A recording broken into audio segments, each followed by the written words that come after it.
Shabbat Shalom. I hope you're well.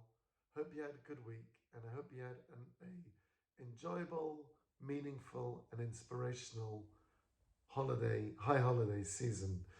Rosh Hashanah, Yom Kippur, Sukkot, and Simchat Torah. We now go into the normal Shabbats, and we begin a new cycle of reading the weekly Torah portions each week. We start with Bereshis, Genesis, and we go portion by portion throughout the entire year. So the very first one, Bereshis, Genesis, talks about creation of the world. So a story that I just recently read about dogs. There was a rabbi in Soviet Russia.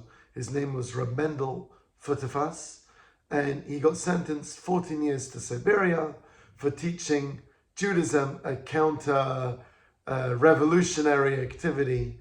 And he has many adventures and stories of his survival throughout his time in the gulags.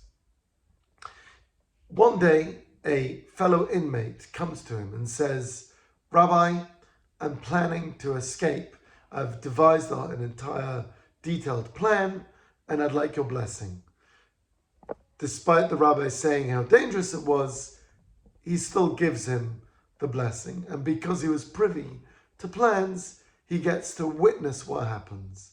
The escapee successfully gets out of the gulag, and as he's running off into a field, two guard dogs begin to chase the escapee. And the rabbi sees how, as the dogs are almost catching this prisoner, the prisoner takes out of his pocket some raw meat, drops it on the floor, and these dogs very happily go and devour this meat.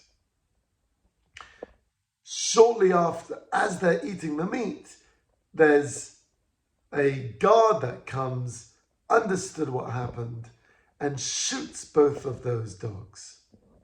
A few days later, the Rabbi Mendy Korer goes to this guard and says, "I saw everything that happened. Can I ask you, why did he shoot those dogs? So much investment goes into training these dogs, looking after them. You just go and shoot them?" So the guard said, "Well, all that investment we do is in order that they should go and be a guard dog and catch any prisoners trying to escape. If they don't do their job and they're just going and being distracted by some meat, then what's their worth?" And Rabbi Mendy, years later, would share in Hasidic Farbrengens with fellow humans and fellow people of the community, saying, if we get distracted by some food versus focusing on what our duties are in life, then what is our worth? Shabbat Shalom.